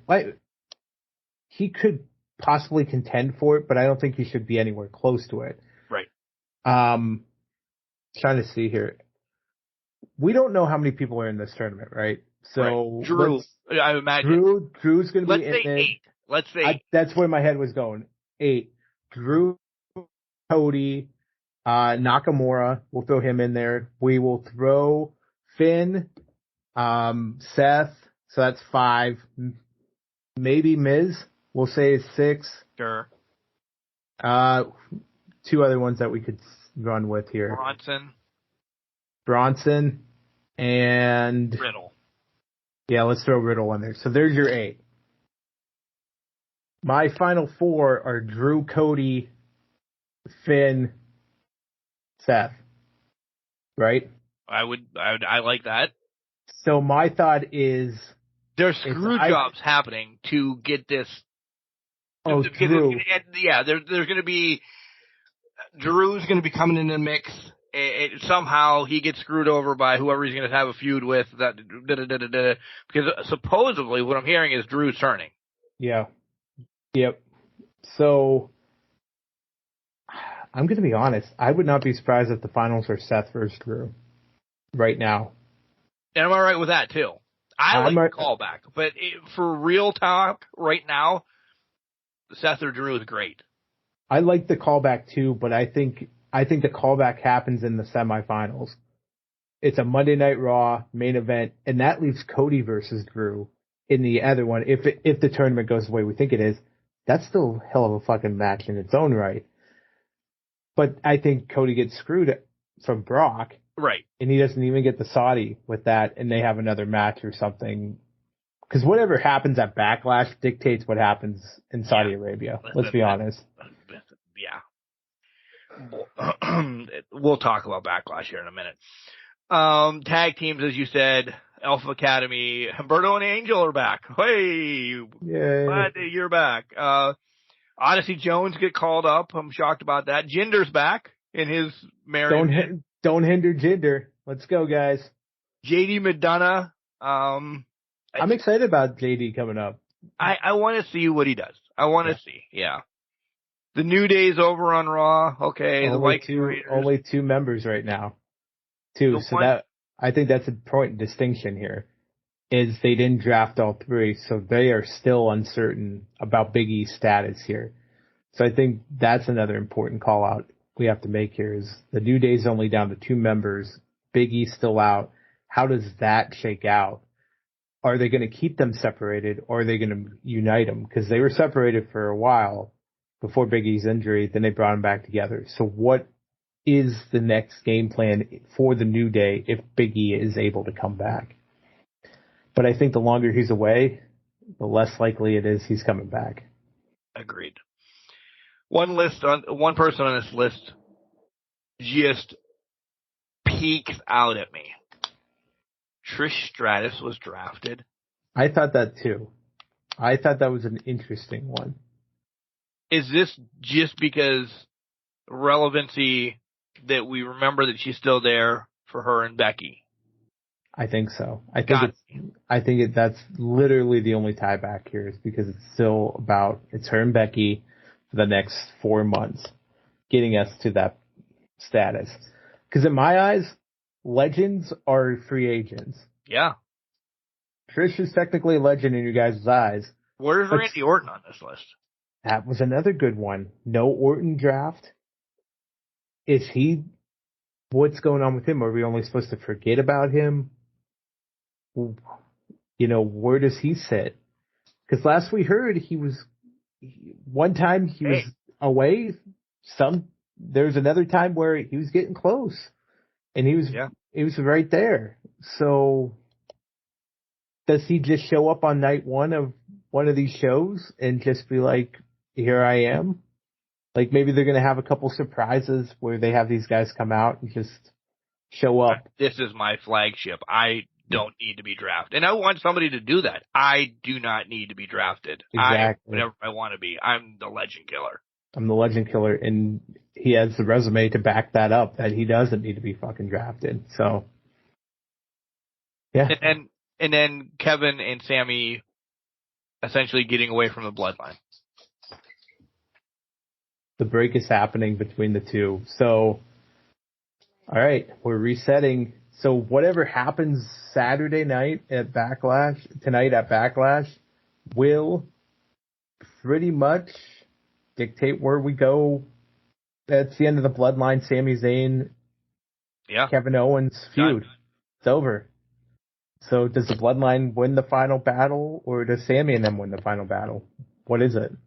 Well, that's a great place to bring up predictions then, right? Yeah, I think so. I think that brings us to it. The next segment's going to be a fun, quick maybe, but a fun segment. I like it. All right. Nothing is on the line, by the way. I am not being stupid. I don't care. All in all, though, the draft, I don't know. Sitting down as a mark, watching the show, I could see it turning the wheels and some more coming up of it, I guess. I don't know. Sometimes I just wish, just let them fucking wrestle. It didn't live up to the hype. No. Because we talked about surprises, we talked about things changing the game. Start splitting up tag teams, that changes the game. That makes it a little more interesting, right? They didn't really do that. The only thing they broke up was the bloodline. But then they brought them back together. They're still together. They just broke them up in how they drafted them. Yeah. So, a little disappointing in that aspect, but probably because of Vince's touch. That's where we're at right now. Vince's touch? Vince's touch. Oh. The touch of Vince. Anyways. Right, writing it down. Backlash. We'll skip that one. Okay. Let's start with the one that probably is the one people are least looking forward to. Bad Bunny and Damian Priest. Well, I was going to say Omos versus Seth Rollins, but we can go Bad Bunny and Damian Priest. You go your way. All right, let's go Seth Rollins and Omos. I say Seth. I can't imagine he's losing this, but I can't either. This is this. Oh shit! We got to get Seth to Puerto Rico. Yeah. Omos is somebody good. Yeah, Omos is big. Seth can make anybody look good. So Seth is curb stopping him into free agency, apparently, on that one. Is this the way though that he gets essentially taken out? I think so. I think, and don't be surprised if it's like maybe Seth wins it, or like there's a disqualification or some BS, and then he ends up getting stomped into a chair or something like that. You know, that big, just that'd be the way to take him out. But deal. All right. Well, let's jump to the San Juan Street fight then. Bad Bunny and Damian Priest. Who you got? There is a major movement to make this the main event. You know, this is a major movement to make this the main event. I'm not predicting it, but then Cody and Brock has to be first, so both of them get the fuck off of this card. Yep. I'm not excited about this whatsoever. This card in general. I couldn't tell. It's got to be Bad Bunny. Yeah. he was the host, and now he's in the match. It's a free for all. The LWO is going to be there. Ray's going to be there. Shit is just going to go awry. If Bad Bunny loses, Puerto Rico freaking riots. If Damian Priest loses, cool. He's a big guy. He comes back next week and chokeslam somebody, and he's back to being a fucking powerhouse. It's essentially get your hometown pop. That's where we're at right now. This is Bad Bunny. There's nothing's changing that. No. So I'm not going to repeat it. You hit all the points on the head. All right. Let's do it. SmackDown Women's Championship. Rhea and Zelina. I mean, this is Rhea written all over it. This is Zelina. I love Zelina and what her cosplays and everything she does, but yeah, this is Rhea's time to shine. If it could be turned into a street fight as well. This all engulf the Judgment Day and everybody. I hope it's actually separated from Bad Bunny and Priest. I hope it's not back to back. I think this is going to be one of the first matches on the card. I'm not saying the first match, but this will be one of the first matches on the card. There's going to be shenanigans. Rhea gets the win. Then we see all of that boil over later in the night in a street fight. So I see the street fight being maybe second to last on the card or something like that. Yeah. But Rhea's not losing this match. She just got the title. She needs the Eradicator's going on a streak here of wins. And Zelina's plus the we have first to have victim. the stupid changing of the belt sometime. Well, that too. Plus, think about it this way. Rhea's going to get some heat, getting some cheap heat here beating somebody from Puerto Rico. Yeah, decimating somebody from Puerto Rico. So that's how that's going to go. All right. Women's Championship, Bianca and Io. Is there a switch here? I mean, they're both, I believe, both on SmackDown now. Could there be a switch here, Mark? I would be shocked if there is. I really would. Would I hate it? Probably not. But I don't think, I think Io, this has more to do with Damage Control breaking up. I know they were just drafted together. I understand that. But I think this is going to have more, because we're going to get Bayley against both of them at some time. Yeah. And I think maybe this starts. And there's no title involved in this whole feud. So. Yeah, that's fair. I'm going to say it's Bianca wins it. I would not be surprised. I would be surprised if they put it on Io. I think it would further the rifts and accelerate the rifts going on with Damage Control. But to your point, this is going to be extended out probably until SummerSlam as they slowly fall apart over the next 6 months. So, all right. U.S. title. Theory, Bob, Bronson Reed. I think it's my choice. I don't see the point Theory dropping it now unless they wanted Bob to lose it to Grayson right out the gate. So that puts Bob in a predicament. I think Bronson's eliminated from this because he's still on Raw. I'm going to go, you know what? I'll go Bob wins this just so I can see Grayson Waller get a title and right out the gate. My heart wants Bronson to win this. My heart wants Bronson, but we're not going to have the IC and US title on Raw and the new World Championship. And where the hell were the women? Where was Liv and what the hell is her name? Raquel drafted. They went to Raw. We're not going to get all those titles. We're not going to have. That's way too many titles now for Raw. Yep. I understand that. This is what's going to separate us then. I think Theory gets somehow sneaks away. The two big men, again, Bronson's not involved in the finish. Theory has pinned Bob a couple times. They've went back and forth, this, that, and the other. Maybe it's not Bob that loses it to Waller. Maybe it's not. I don't know. I like your theory, but I think Austin somehow sneaks away with this because the two big men cancel each other out. I don't think Bob sniffs it yet. Maybe in a one-on-one match on SmackDown in 2 weeks. Yeah, I think it's hopeful scenario there. To that point, I just don't see the fight between Grayson and Austin because that's two big egos. It is. Trying to drop, you know what I mean, dropping those titles. So that's why I threw Bob out there, but I totally am on board with Austin doing it. But for sake of difference, let's see if Bob does it. Yeah. I want Bronson to win it, but yeah, but it doesn't make sense now. It doesn't make sense. I would love Bronson to win it, but it doesn't make sense. Because who's Gunther defending against? Is he on the card? He's not even on the card. Oh, so there you go. Gunther's not allowed to travel outside the country, I think. I don't know. Okay. Don't quote me on that, but all right. No, so, but you get a working visa in the United States. Exactly. I think you'd have to get another working visa. It's not bad. It's not like the Usos. Right. Right. But yeah, well, Puerto Rico's not the 51st state yet, but it's still there, so he's just not there yet. All right. We're going in order. So Sammy, KO, Riddle versus the Bloodline. We got. I really want the Bloodline to win. I want them to win to kind of get their last comeuppance to kind of end this.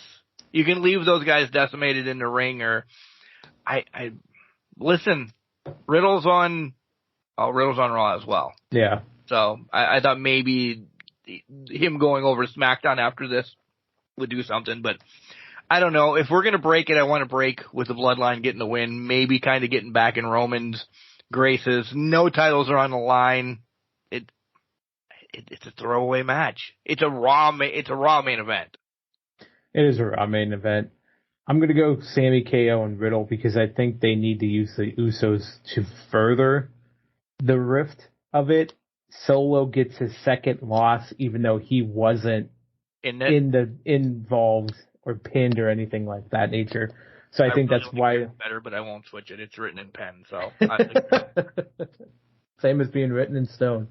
All right, final match on the card: Brock, Cody. I don't know what they're doing in this. I'm gonna assume Cody wins. Brock screws Cody over at some point in this championship tournament. So Cody's got to win it. To get another match. So I think Cody's got to win this. Yeah, I would agree. This is another one of those, hey, I was at WrestleMania Backlash and I got to win trophies. Yep. This is Cody's WrestleMania win. It is.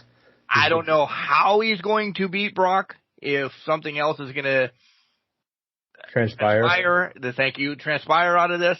But, yeah, we're both on Cody.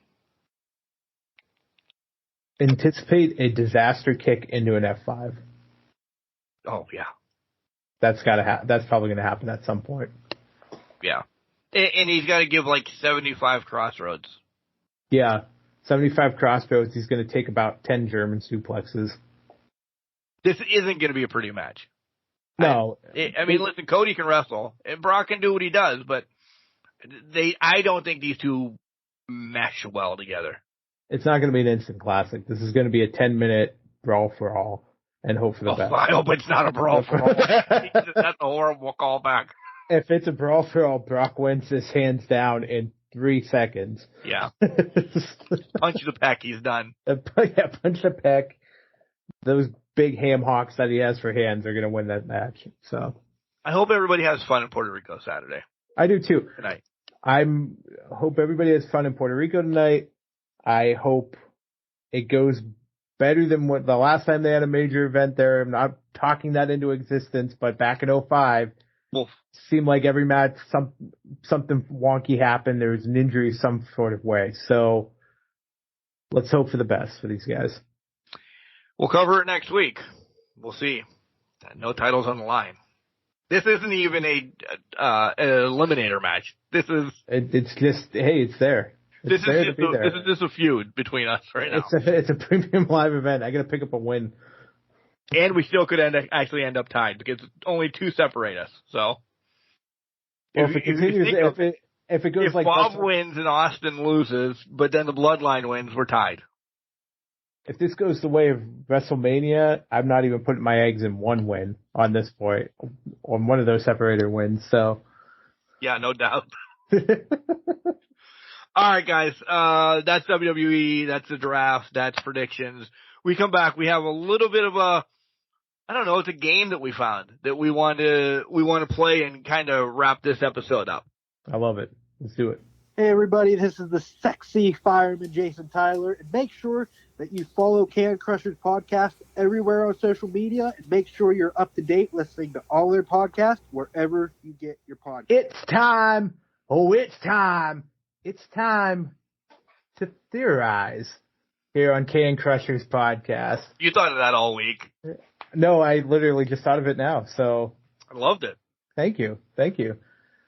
So I sent this thing, and I've seen it on TikTok, and I've seen it across the board. I posted it earlier this week to see if we'd get some traction, is the word I'm looking for. And I got a couple sent to me from wrestlers. And I won't say their names, but a couple of wrestlers actually sent me theirs. Maybe they didn't want them out there or whatever, but they like DM'd me, and it was actually pretty cool. Yeah. But it's this 7 wrestlers theory. We're going to make it 14. And I just fucked up your whole day. Yeah, I was going to say, I have 7. Because we're going to do men and women. Oh, okay. Okay. We don't hate. We don't hate. All right. You're going to struggle. I always struggle. I do too. Let me see how much I don't have anything written down, so we're just going to fly by the seat of our pants. We're going to give you a statement, and then you have to give us the wrestler that, makes you think this way. Yeah. Or made you think this way or whatever. So, 1, I would love to hear some more. Drop us some at the email, cancrushers69@gmail.com. All right? Mm-hmm. Because nobody fucking calls us anymore. So at least we get emails when I ask for them for Ask Can Crushers. So once we do these, you can go back on Facebook. It's posted there, or write them down as we're going. So it's a 7 wrestlers theory. I'll read them. I have them in front of me. You have them too? Enough. All right, well. Number 1. And again, we're doing 14. We're doing 1 for men, 1 for women. Okay. Number 1. The one that made you fall in love with wrestling. You do the odds, I'll do the evens first. Okay. We'll just do it that way. That works. The one that made me fall in love with wrestling, do you want a brief explanation around it, or you just want to... Yeah, we got time. Okay.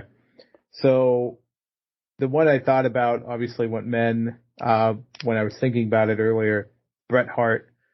I remember always watching him when I had Raw, when I had cable, because I didn't have it for 10 years or so. But then when you're trading tapes around, I always remember rewatching over and over again Survivor Series 94 with him and Backlund, but it was always a submission match that kept calling me back and made me fall in love with it. So I went Bret Hart on that one. Women-wise, if I look at it, I would say it had to have been Lita, I think would have been it. I loved Trish back then. During the Attitude Era, there was women, but they were more sexualized than that. We talked about this, Trish and Lita just brought women's wrestling more into WWE at that time, led them away from that. Lita was just a different athlete altogether in the way she wrestled in that. Now, there's other females, but I would say that would be the one that made me fall in love with wrestling, was the way she wrestled and how she did it and how she took some sick bumps as well. So who do you got? My one for men is Macho Man. Just the charisma and the glitz and the glamour, all of that. I mean, the moves, and listen, I'll go back and I'm on the soapbox. WrestleMania 3, that match is hard pressed for anybody to ever say that's better than that. I just love that match to the day that I die. So, Macho Man for the men. Women, this was a little rougher because, I wanted to go maybe older school and say like a Wendy Richter, but I'll get hate. I don't know if it was there yet. So I'm actually going to jump, and it took me until AJ Lee. Okay. to really jump on board, because I had that bad taste from the Attitude Era and all of that when it was just TNA. And listen, in my pre-best stage, I loved Torah. I loved what they were doing because I was a horned up teenager. Who didn't? But when you actually looked at it as like wrestling and everything, it's got to be AJ, because what she did. I don't disagree with that whatsoever. I will say this. If I look at it from a renaissance in my childhood, Lita and Trish, they had not only them, but like Jazz and Molly Holly and the women from 2003 through 2006, when they were actually taken seriously, I'm not a bum here, taken seriously in the ring, they put on tremendous matches. They did well. It's the one always left behind is Ivory, as I'm looking at it right now. Yeah, you're absolutely right. Ivory is overlooked 100 times, but it's because of the company she was with at that time, because they didn't really give her a women's division. Had Ivory been in the mix with the Trish's, the Litas, the more of Molly, things of that nature, she would be so much more memorized. I don't know what I'm saying anymore. Memorialized, there it is, or looked on with a fonder light than what she actually is.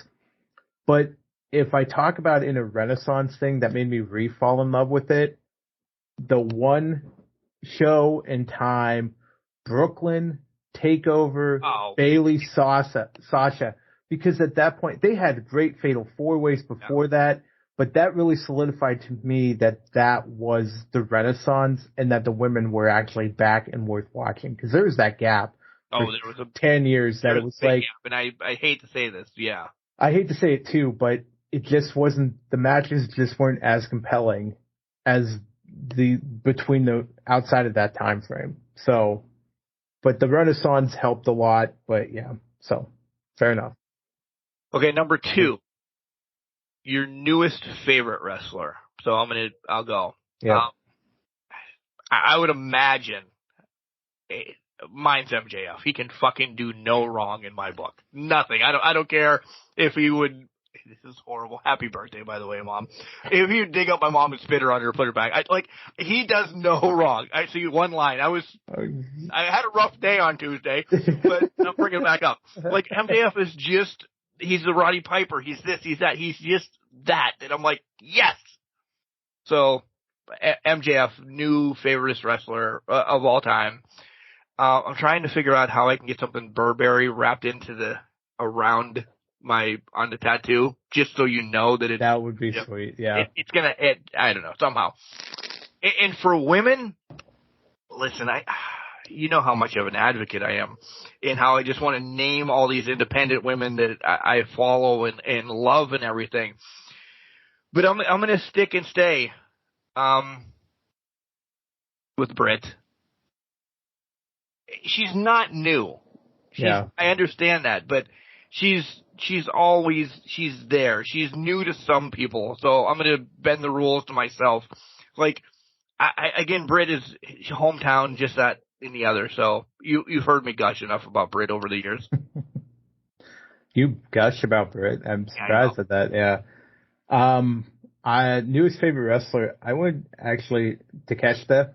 I went really newer with him in the sense of he's been a revelation this past 6 months to a year, or however long he's been with AEW. I can't take my eyes off of him when I watch him wrestle, so I am pumped about watching him day to day. So he's my newest one. If I go women, I'm going to go Team Britt, but I'm going to go Jamie Hayter, because Jamie Hayter for the women's side, I'm not going to hate on Hayter.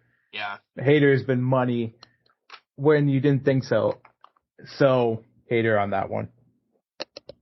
Number 3, the one that always makes you smile. This one was tough, okay? First of all, I had a tie for the men in this one, but this was probably the easiest one for me to answer. The ones that always make me smile when on screen, I look at Stone Cold, because his just antics, I loved him being around. But the tie was with Macho Man, because when I listen to Macho Man promos and watch him in the ring, you can't help but to smile. And the amount of times I've heard the cup of coffee promo on TikTok this week has been just astronomically blowing my mind. And it's fantastic. So I'm going to go Stone Cold Macho Man. Women-wise, Becky comes on the screen, I light up. You guys know how big of a fan I am of Becky Lynch. So Becky, I'm all about Becky on that one. So that's my picks. By the way, I'm trying not to double up on any of these. I don't know if you. I'm doing this. I'm trying to not double up either. So. I'm trying not to double up. So one that always makes me smile, Dusty Rhodes. Dusty. Have it be the son of the plumber or even Polka Dots. It's because it reminds me, Dusty was like my grandfather's, so it brings me back to younger Mark and everything. So. Dusty for the men, and for the women, it's Ray Lynn, actually. Okay. Ray Lynn's always been, Chantilly Chella, if you guys know her from WoW. Always somebody that, a warm heart. She always, especially if you catch her during the match and you hook eyes, it's awesome. It really is. So, Ray Lynn always puts a smile on my face. That's fair. I like it. So number 4, your comfort wrestler. This is where I struggled because I have different comfort zones all the time. Sometimes my comfort zone is Eddie Kingston. Sometimes my comfort zone is Stone Cold. Sometimes my comfort zone is Jake the Snake Robert. Like yeah. You see where I'm going? It's all over the place. Yeah. It depends on what day you're talking about, but. I came down to it because I put them all into one wrestler then. And his name's Tommy Dreamer. Okay. All right. Especially, and it's not just because he had passing of his mother, but I've met Tommy a couple times. He is a fan's fan. He does stuff. So, in ECW, he lost a nut, for the love of God. He's always been somebody I could just watch his matches and know that he is a student of the game, is the best way I'll put it. Yeah. So, for the women, this was rough for me for the women as well, because I want to say Bayley. I want to say Becky. I want to say even Charlotte, because, listen, they put on great matches. I'll get hate, and I'll say Tessa Blanchard because her baggage, whatever. But what she does in the ring is apropos compared to a lot of people. So I don't know.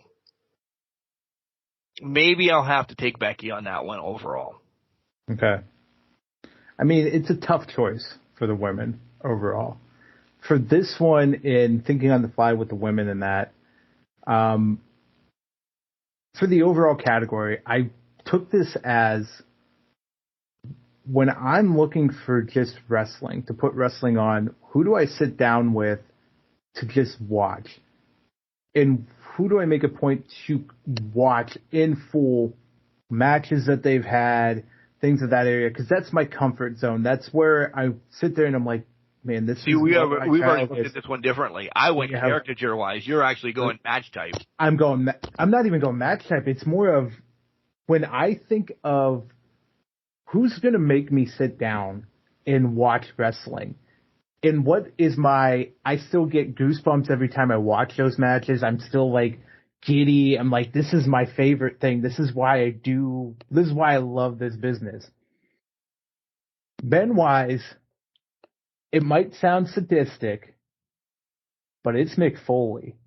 Because I find myself watching, yes, some of his car wrecks, but I also watch some of his things of beauty, which Sting and him, way back in the day in the early 90s, I do every June 28th sit down and watch him take that 16-foot fall off the cell.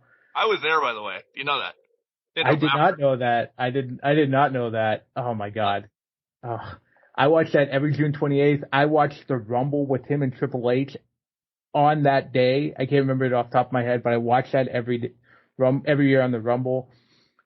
his matches to me are the epitome of what my childhood was, but it's also a weird symbolism of, man, I'm pretty much like that. I look like that guy, so maybe I could do that. Maybe it still gives me that that little childhood hope of maybe I could do that, or maybe I could be that big guy. Because he was the corniest motherfucker outside the ring, but he got a fucking sock over, and that's what matters. And to be honest, he flipped the Monday Night Wars, which was just fantastic in its own right. So Mick Foley's my guy for comfort. If I look to women, this was tough. But again, if I think about what I watch, if I'm looking for old matches, what jumps to the top of my mind? What do I make a point to watch? It includes Bayley. Hugger Bayley to newer Bayley, it's Bayley. My dog's named after Bayley, so I should find some comfort in the name Bayley at some capacity as a wrestler or Max something. agrees with you. From the upstairs balcony, he's agreeing with you. From the rafters. Right. So, but yeah, I got to go Bayley on that one because it's the same concept. Not as many classic matches as Mick, but there's still those out there, and they're still fun to watch. Old Bayley, old Hugger Bayley going to work. Yes, I'm not talking about you though. She's staring at me. She's like right here. What are you saying? What are you looking at? What are you talking about me for? The one you missed the most. So I had another tie, Owen and Piper. I had Rowdy. Owen Hart had some great matches. Rowdy on the mic was far beyond anything that anybody had ever done. So I miss those. Love watching those clips. If I talk women, this one was a little difficult, but then again, it's who brings a smile to your face. And oddly enough, Mae fucking Young always brought a smile to my face. My God! I have to go Mae Young for who I miss the most. She would do anything. She would. She would do anything at all. And when she popped onto the screen, you would watch it because you didn't know what she was going to say. You didn't know what she was going to do. And you didn't know how they were going to fucking try to kill her that time because literally. So I'd go Mae Young. Your men are the same men I have. Owen for the classic matches. Yep. And Roddy for the time that I met him 2 weeks before he passed away. Was like, hey, how's your wife and kids? Because I had a wedding ring on. Like, he didn't, like, he made just, that is still, listen, indie wrestlers that are listening, I love you all. But the greatest interaction I've ever had with a wrestler was Roddy Piper. He had a line of 300 people, and he took 10 minutes with each person to talk about going drinking or talk about this or, like, he made that interaction that day so much. So, yeah, Owen, everybody knows how much I love Owen. The night that Owen passed, I was a train wreck, and then Roddy was just a different story as well. This one we could name a litany of people we miss. We didn't want to, I already said Macho, I already said Dusty, I could have said Magnum, there's so many. For the women, I wanted to go China because she was so revolutionary in the business as well. But then Ashley always pops up. Ashley Mazzaro. Always. I know she didn't have a huge run. And there was just some type of, I don't know, a little bit of a tie with her. And then Daphne as well. Actually, before she passed, we almost had a chance to talk to her. So that would have been something. But I guess I have to say Ashley Mazzaro because there's just that there was something that we didn't get everything out of Ashley, I think. And it was just, I really miss her. When her anniversary pops up, I get a little tug or something. So yeah. Yeah, that one always broke my heart to hear what she went through, and then her untimely passing was just, that one always throws you for a loop. Yeah. Yeah. All right. Number 6. So this is mine. The one you'd protect with your whole life. This is crazy because listen, I don't know what they mean. Like, are we jumping in front of a bullet for them? Are we? How are we doing? Where are we? So for the men, I guess I have to say Channing Decker, IWC star, showed up on Impact, by the way, just fought Rob Van Dam at the latest IWC event. He's the White Bronco now, but he was part of the fraternity. He took care of my kids, John kids, everybody's kids out there. So I have to say I'm always rooting for Channing to do anything and everything he does. So protecting him. Yeah, protect one I protect. Channing Decker. I would protect Channing Decker. See, I've already screwed myself because I've already named Raylan and Britt. Right. So this is rough for me. But the interaction I had this past November with Thunder Rosa, watching her give toys to kids at WrestleCade was phenomenal. Whatever heat her and Britt have, I don't have that heat. I don't. I think she's an amazing human being. On a side note, though, I also throw Chelsea in there because she was one of the first tattoos I got, and when I showed it to her, she ripped my arm and said, "I'm signing it," and I did that. So I guess I have a tie there between Thunder and Chelsea. I don't want to say just to get them both up there, but yeah. That's fair. This protect one was a little hard. For the men, I got to go with the storyline that tugged on my heart and soul a little bit. So I'm gonna protect Sammy right now. I want Sammy to be protected. I'll protect him. I like that. I'll take that bullet. I'll took it a different way again. Yeah, and for the women, this one's tough, and it's not tough because it's generic. Oh, who would I protect? Yeah, and there's so many options. It's tough because all of these women could kick my ass, and they don't really need my protection whatsoever. So if I sit here and I look at it, I'm going to pick Willow because I think I'm going Willow. All right. I like, Willow, it was random. Could have gone with childhood crush just to pull the love strings a little bit, but they didn't want to go that route because she's feuding with somebody else on my list right now. So it's like, you know what? I'm gonna stick with my guns. I'm gonna protect Willow. Willow just needs protected until she can be out on her own and really get her own here in AEW. So I give it to you. I love it. All right, number 7, the final one. The one you're rooting for the most. Yeah. So number 7 for the men. It's tag team. It's FTR. They just can't not root for my team here. So that was the easiest. That was probably one of the easiest ones to put on this list. For the women, I'm going back and forth because I really want to root for Trinity and Mercedes after the whole debacle with WWE. Really root for them to get their starts in Impact. Get their New Japan, fulfill their wrestling dreams or fulfill what they want to do in this business now that they're free. But I pivoted away from that. I thought about a couple people in AEW, a couple people in WWE. At the end of the day, the one person I always find myself rooting for, even though she tends to get injured a lot, is Chris Statlander.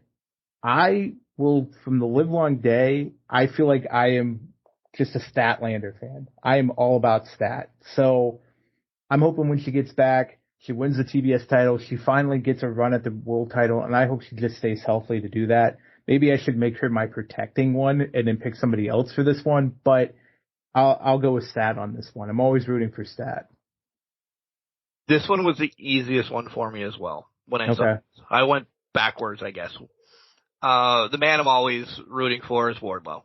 No, fair. Again, him and Channing could have been swapped, whatever. Yeah. So, for the same reasons, Channing, throw Wardlow in there. I don't have to echo that. my woman, was the easiest of everything. Carmella. Fair. And I don't care if she ever wrestles again. I will say I love Leah Vandale. Everything that she has done in wrestling, all her businesses outside of wrestling, the podcast, everything, and I wish in time they'd bring the podcast back, but they're a little busy right now. Yeah. Congratulations, by the way, to Congrats. Leah and Matt. So we'll just say it that way. Carmella and Corey. She's pregnant, and it's made it through the rough term, apparently, that she had the last couple times.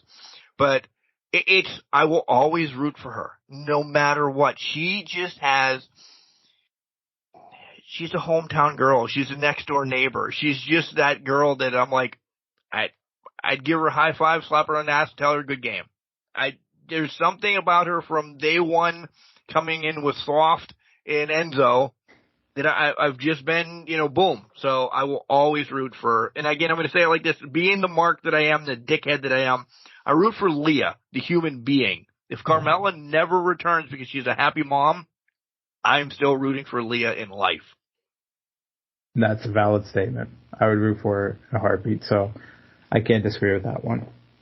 This was fun. I like this a lot. We need to find more of these things to do because I really...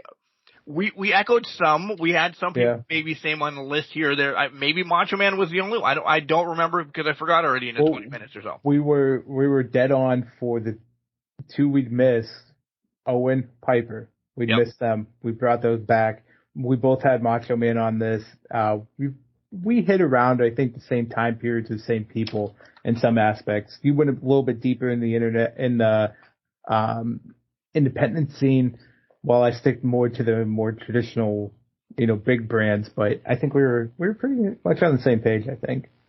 So, another call to action to Can Crusher Nation. If you see more of these little quizzy type deal things, send them to us. Because I love these. We could add something like this to the episode every week to kind of do this. But I want you guys to send in it's a 7-1, but make it 14 so you do men and women. That would be cool. Go back and listen to this little segment real quick to write them down or scroll through Facebook. It's already posted up there and then send them in. We'd like to know who you love, who you protect, who makes you smile because that's cool. That's where you really find out the meat and potatoes of your fandom, I think. Yep. Yeah. It lays the foundation of who you are and how you grew up in the wrestling business with the wrestlers and that. The independents, but those 80s guys, were predominant. Mine was Attitude Era, leaned into the 80s a little bit, spread across many decades if we talk to women. So it's interesting to see where those plug and play with your wrestling fandom. Were you shocked that that either one of us didn't say Flair, Hogan, The Rock, I don't know, maybe Sasha or Charlotte or anything like that?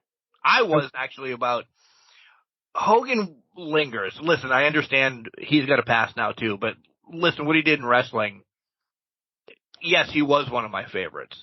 But he didn't make this list. Was he thought about on the list? Especially for the first question? Oh, hell yeah. Mm-hmm. I mean, from the Hogan and Flair standpoint, I feel like we've talked on this podcast where those two not making the list didn't surprise me whatsoever.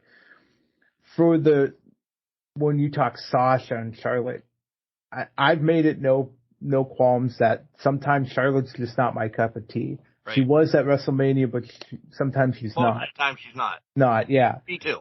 And so that one didn't surprise me. The Sasha one, I think it was more, for me, she was a contender for rooting for because everything she went through, this is her reemergence within the wrestling community, which is fantastic. But I'm happy for her when she's able to find what she needs to, but I'm not there all on her. Yeah, it's just not on her. So it doesn't surprise me in that regard. And honestly, no one on our list really surprised me or jumped out as, what? Yeah. Yeah, what? Where did that come from? I know I threw you curveballs with Mae Young and Willow, but, off the top of my head, they always, you miss them or you want to protect them just because of the innocence factor that they portray on screen. So that's kind of where I think those were the only shocking ones bringing those in, but not really shocking though. Not shocking at all because, even if you were to go deep cut on wrestlers in the 80s, even if you were to say like Terry Funk or, Ronnie Garvin or something like that, deep cut the wrestlers, I would have been like, okay, would not have suspected you to say it, but I wouldn't be all that shocked by you saying that too. So I think it's how you interpret the list and what makes you feel good. I would be surprised to see how many Hogans we get from our listeners, though. I would, yeah. I want to see that. And be truthful, guys. If Hogan is the one that, brought you to wrestling, especially my era. I'm 46, so in between me and you, there's probably a few that put Hogan on the list. Oh, yeah. But there's got to be a ton of Stone Colds and Rocks, too. Well, and that's the case. The Rock, perfect example. The Rock doesn't scream big like he had big matches, but his matches aren't the most talked about. Right. And if they are, his moments are. And if his matches are talked about, sometimes it's really involving Stone Cold Steve Austin. If we talk about 17, we talk about Backlash 2000 when Austin came in at the end to help him win it. What was the other one I was just thinking of? Hogan Rock. We also talk about Mick Foley's title win with The Rock. Austin was involved in that. You can debate with the Attitude Era all you want. Austin, Rock, who was the bigger star? It's Austin because Austin could create moments with just about anybody. Yep. Rock could run down people to the live long day. He could talk. But he couldn't just hang with anybody. Right. Austin, even after his neck injury, could still hang with people and produce a solid match because Austin was born for the business and wanted to do right by the business. I'm not saying Dwayne didn't, but you knew whose heart was fully involved in the business during that time, I think. I'll say this, and I'll get heat, and I don't care. The Rock used wrestling as a catalyst. Oh, I 100% agree with that. Stone Cold still, minimally, still comes back to wrestling. The Rock does, but on his terms. And I know, so is Stone Cold. I understand, but he's still linked with a podcast. He still shows up to drink a beer every once in a while. Yeah. He'll throw a stunner. Austin's love for the business is carried over. We're not shitting on The Rock. We're not shitting on The Rock at all, but I do agree with that sentiment that Rock, well, maybe it didn't start out that way, but when the opportunities start knocking, they're hard to turn down. Godspeed. And I don't fucking blame him one bit because he built his entire empire based off of that. And good for him. He took advantage of that. And he really paved the way for others to try to do it in the industry. And they are, yeah. And they are. But at the end of the day, when I think about who's the star, it's Austin. Hogan, you want to make the argument for WCW? Hogan's the star for WCW. In that aspect with the NWO, but yeah. All right, guys. We hope you had a great rest of the week as we're recording on Wednesday, and wrestling treated you well, and you enjoyed Dynamite, which we'll talk about next week, along with the other Dynamite that we're going to talk about next week, and then we'll talk about Backlash, and we'll talk about Rampage, and we have a lot to talk about next week. A lot. We got a decent amount. I mean, we got some deletions. We got a bunch of Dynamites blown up in our faces. We got a lot going on. Are we going to be ready for this? I don't know. I don't know when I'm going to watch it all. I don't. I know. I get that. Because I will be. No, I'll promote it again next week. Are you going somewhere next weekend? I'm going someplace this weekend too. Well, I know that. You guys are listening to this. I'm on my way to. Oh, actually, Fourth wall. I'm already in New Jersey. Back up. I left Friday. I almost spit my water out. Oh. All right, guys. Bring it back real quick. Remember, May is Mental Health Awareness Month. We'll give you the number one more time. It's 988. If you feel the need, you're struggling, call, text, get the help. Take your time. And I mean your personal time to do what's right for you. Be there for yourself. Remember that. Number one. Yes. But remember, just because you're trash doesn't mean you can't do great things. Guys, you're a garbage can, not a garbage cannot.